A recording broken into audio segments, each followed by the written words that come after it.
The Kia Sorento.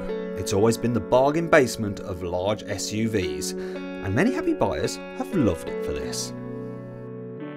However, it's now gone all posh, moving up market in a bid to take on Land Rover and its Discovery Sport. How very, very presumptuous. Climb inside and the difference between this new version and the old Sorento is night and day. Material quality is a lot plusher, plus there's all the very latest technology. There are 4 trim levels available, and this is the third highest, the KX3, and it's pretty much got all the kit you really need. So we've got leather interior, the seats are heated not only here in the front but also in the back. I've got an 8-inch colour touchscreen, it's pretty nice and easy to use. It's got satellite navigation. There's also, which is handy on a big car like this, a reversing camera. The car also gets a 10-speaker stereo, which is nice and loud, and there's this feature as well, a panoramic sunroof, which I'll let you appreciate. Well, I'll pop out to show you another feature,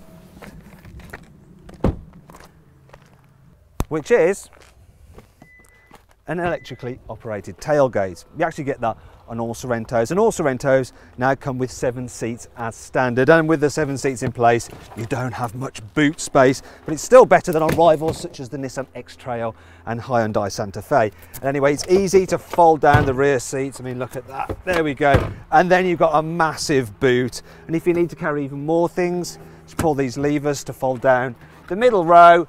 And it's absolutely ginormous. There we go. Another feature I like is the fact that, look, you've got no load lip to lift stuff over, and you even have a place to store the parcel shelf. Brilliant. There's even more storage inside the cabin, with a big central cubby, a space in front of the gear shifter, and large door bins. They're decent here in the back as well. You've also got some cup holders here if you need them. If you need to carry long items, just fold this seat down on its own, and overall this car does all the large SUV things very well. So for instance, legroom's very good, headroom's good despite the panoramic sunroof, which does actually lower the roof slightly. You can recline the rear seats individually and slide them forwards and backwards. If you look down here, you'll see the floor is completely flat, which means there is plenty of space if you need to carry 3 people abreast, so no one's playing foot wars down there. And to get into the back seats, you can only do it from the pavement side. It's the only one that has the tilt function on the top of the seat. And getting in, well, it's not the best, but it's not too bad to climb into the back. There we go, I managed it.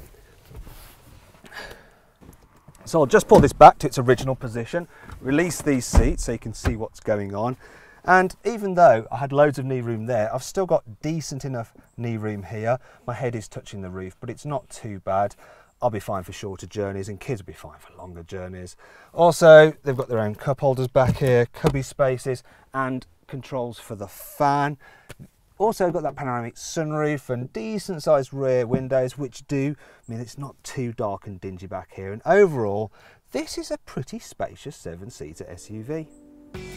The Sorento gets a full 5-star Euro NCAP safety rating, and you can get some active safety systems including lane departure warning and blind spot monitoring.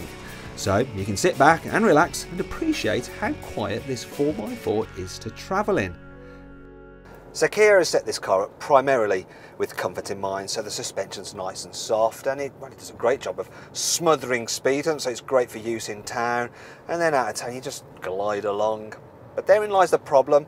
You see, while this car does handle okay, it's only ever okay really. I mean, if you want something that feels sporty, then a Land Rover Discovery Sport, as the name suggests, is better to drive both on-road and off-road. You can only get the Sorento with one engine. It's a 2.2 litre turbo diesel, and like the driving experience, it's only okay. On the whole, it's quick enough, and there's plenty of pulling power if you want to go towing.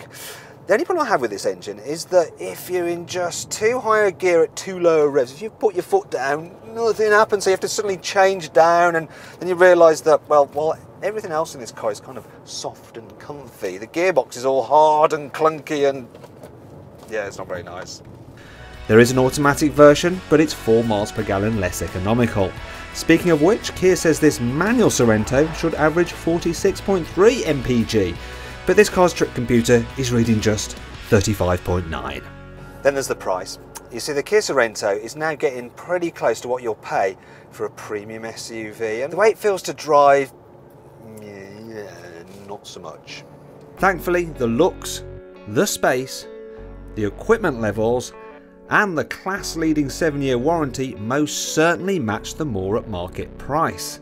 But if you're on a slightly tighter budget, then watch our review of the Nissan X-Trail by clicking here, or if you've got a bit more cash to spend, then watch our review of the Land Rover Discovery Sport by clicking here. If you click up here, you can watch our very latest video, and if you want to subscribe to our channel, then just click on our logo. Plus, if you're watching on mobile, click the links below the video, as they do exactly the same thing.